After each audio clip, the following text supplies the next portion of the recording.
Let me be direct with you from the outset because what Iran's intelligence services have just done represents the most consequential single disclosure against American covert operations infrastructure since the Church Committee hearings of 1975. Everyone is focused on the missile exchanges. Everyone is focused on the ceasefire timelines and the diplomatic back channels. But while the world was watching the military dimensions of this conflict, Iran's Ministry of Intelligence and the IRGC intelligence organization published in coordinated simultaneous releases a document that American intelligence officials are privately describing as catastrophic. It is a list, 1,200 names, CIA operatives, subcontractors, local assets, and network facilitators operating across 11 countries in the Middle East and North Africa. And it is, according to multiple intelligence professionals who have reviewed its contents, substantially accurate. In the next 18 minutes, I am going to walk you through what this disclosure means for American intelligence operations in the Middle East, how Iran built this picture over a period of years while American counterintelligence was focused elsewhere, and what the destruction of a network of this size means for every American covert operation in the region that depended on human intelligence infrastructure that no longer exists. This analysis draws from reporting by The Intercept, from statements by former senior CIA officers who have spoken to multiple outlets, from the documented history of Iranian counterintelligence operations, and from the publicly visible consequences that are already beginning to manifest. Subscribe now if you want to understand what just happened and what it means for the next decade of American intelligence operations in this region.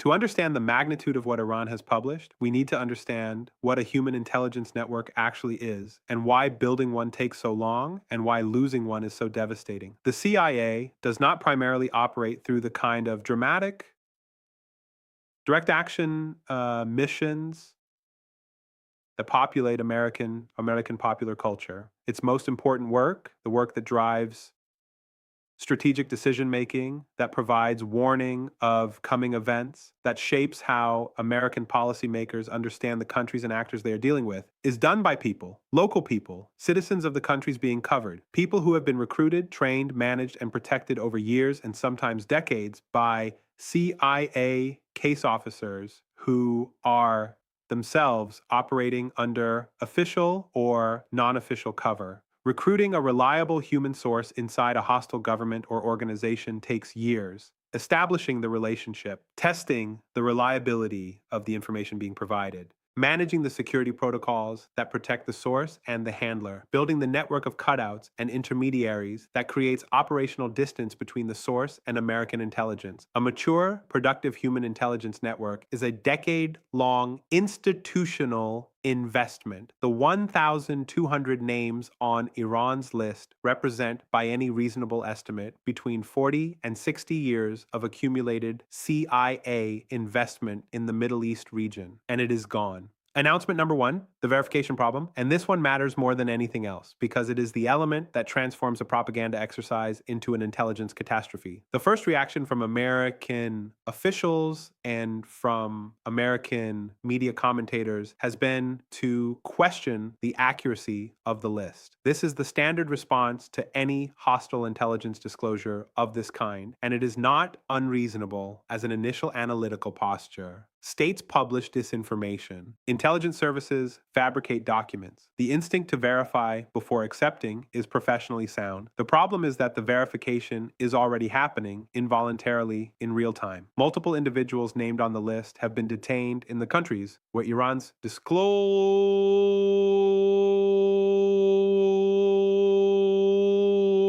circulated most actively: in Lebanon, in Iraq, in Syria, and in Yemen. Iraqi security services, which operate in close coordination with Iranian aligned forces, have already acted on the list. The Lebanese security apparatus has reportedly processed a significant portion of the names attributed to Lebanese territory. When people on a list start being arrested, the list's accuracy is being tested empirically at the cost of the people on it, on According to reporting by Middle East Eye, which published the first substantive Western analysis of the disclosed document, the list contains operational details, specific cover identities, organizational affiliations, communication protocols that are of a specificity that fabricated documents generally do not achieve. Fabricated intelligence lists tend to be constructed at a level of generality that makes them plausible but not operationally verifiable. This list is operationally specific. That specificity is itself evidence of genuine sourcing. Former CIA officer Douglas London, who spent years running operations in the Near East Division before becoming one of the agency's more publicly communicative alumni, has stated to multiple outlets that the level of operational detail in Iranian intelligence disclosures over the past several years suggests sustained penetration of American intelligence networks at a level that the agency's counterintelligence function has been unable to contain. He has not commented specifically on the current disclosure, but his broader analytical framework applies directly. Received. That is announcement number one. Announcement number two, the architecture of how Iran built this picture. This is the part that American counterintelligence professionals are most uncomfortable discussing publicly because the honest answer reflects a systematic failure that unfolded over years. Iran did not obtain this information in a single dramatic intelligence coup. This is not the story of a single penetration agent who photographed a database and defected. The 1,200 names represent the product of a sustained, patient, multi-decade Iranian counterintelligence campaign that used multiple methodologies simultaneously. Iranian intelligence has been working this problem since at least the late 1990s, and what has been published now is the accumulated product of that sustained effort. The methodologies are documented in the public record, though their full scope is only now becoming visible. In 2018, a BuzzFeed News and Yahoo News joint investigation, drawing on reporting by Zach Dorfman and Jenna McLaughlin, documented how Iran had identified and destroyed a significant portion of the CIA's agent network in the country between 2009 and 2013, using, among other methods, a vulnerability in the communication system the CIA was using to contact its agents. That particular operational failure resulted in the deaths of at least 19 Iranian nationals who were working for the CIA, and possibly as many as 30. The lesson that American counterintelligence drew from that episode was apparently insufficient because the network construction that Iran has now disclosed was built in the years following that earlier dismantlement. Beyond signals intelligence exploitation, Iran has used open source intelligence, the analysis of social media, professional networks, travel records, and public business registrations to map the organizational structures within which American intelligence personnel operate under non-official cover. The proliferation of commercially available data has transformed the counterintelligence environment in ways that American intelligence services have consistently underestimated. A CIA case officer operating under business cover, who maintains a LinkedIn profile, who has business cards, whose corporate entity has verifiable registration records, leaves a footprint that patient analysis can eventually associate with anomalous patterns of behavior, travel, and communication. Stay with me because this is where the analysis reveals something about the structural vulnerability of American intelligence operations that goes beyond this specific incident. Announcement number three, the cascade effects, and this one almost nobody in the mainstream coverage is tracking with the seriousness it deserves. The destruction of a human intelligence network of this size does not simply eliminate the intelligence collection that the network was providing, it produces cascade effects that extend through every dimension of American intelligence operations in the region. First, every remaining American intelligence asset in the Middle East who has not been named on the list now has to be evaluated for potential exposure because Iran has demonstrated that it has visibility into the network at a depth that makes the possibility of additional undisclosed names a serious operational concern. The rational response by any remaining asset who has not been named but suspects exposure is to go silent, to cease contact, to disappear into the protective anonymity of non-communication, which means that even the network elements not directly compromised are functionally degraded. Second, the CIA's ability to recruit new assets in the immediate aftermath of a disclosure of this magnitude is severely impaired. The value proposition of working for American intelligence, that the CIA has the operational security to protect its sources, has just been comprehensively refuted in every intelligence capital in the region. Potential recruits who are considering working with American intelligence are watching what is happening to the people on that list and drawing rational conclusions about the risk calculus. Third, the disclosure hands Iran and its regional allies a sustained coercive tool.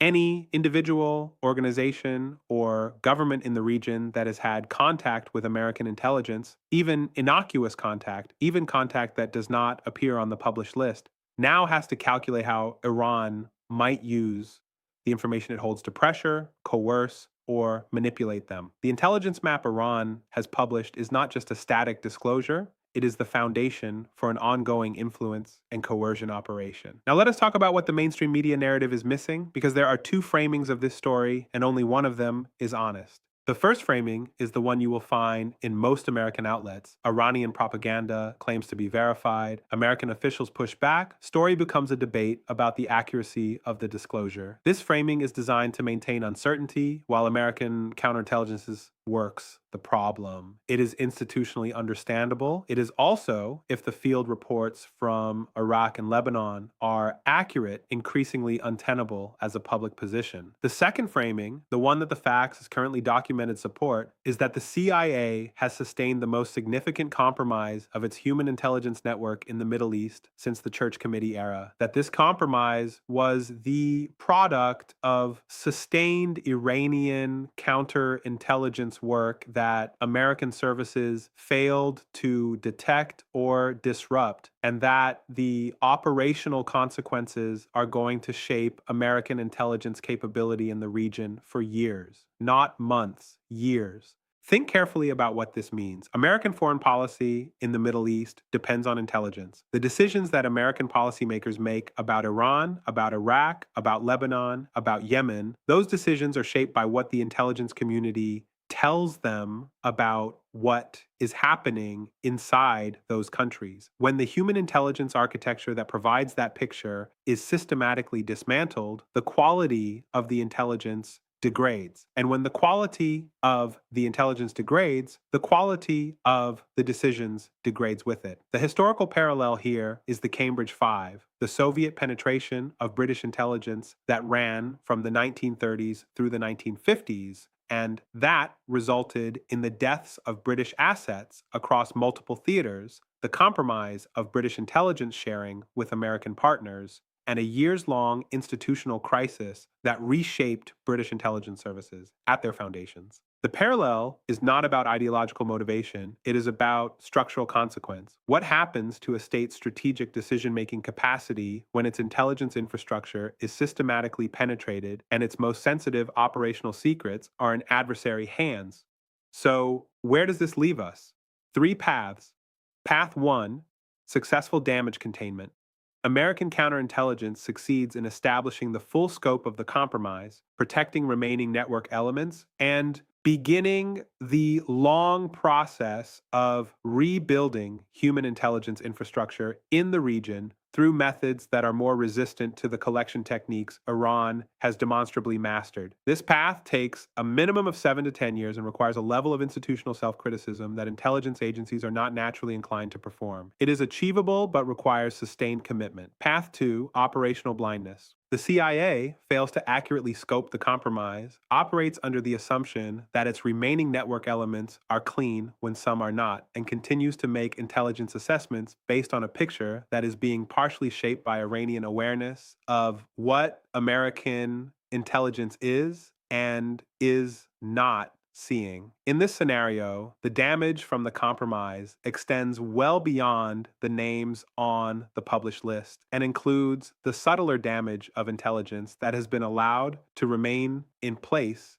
precisely because it is shaping American assessments in directions Iran prefers. Path 3, strategic adjustment. The scale of the intelligence network destruction forces a fundamental reconsideration of how American intelligence approaches the Middle East, moving away from the human intelligence-centric model that has been repeatedly compromised toward a more technology-dependent model that accepts reduced granularity in exchange for reduced exposure. This is not ideal from an intelligence collection standpoint. Technology cannot replicate what a well-placed human source can provide, but it may be the most realistic adaptation given the demonstrated Iranian capability to identify identify and compromise human assets. I think path two is where we are right now, and path one is where we need to get to. The gap between those 2 points is the measure of the damage that has just been done. Here are the questions I want you to take away. How many decisions has American foreign policy made in the past decade based on intelligence that was being partially managed by the network Iran has now publicly dismantled? What does the CIA tell American policymakers about Iran, about Iraq, about Lebanon, when the sources for that intelligence are no longer operational? And what does this disclosure mean for the next round of diplomatic negotiations over any topic in the Middle East, where the American intelligence picture is now demonstrably less complete than it was? Tell me in the comments what you think the actual scope of the damage is. Tell me if you believe the CIA has a clear picture of what Iran has and what it does not have. We will keep tracking this story as the field reports continue to develop. That is what this analysis does every single day. Subscribe now. Share this analysis with everyone in your network who wants to understand the intelligence dimensions of what is happening in the Middle East right now. Turn on notifications. We will see you in the next analysis.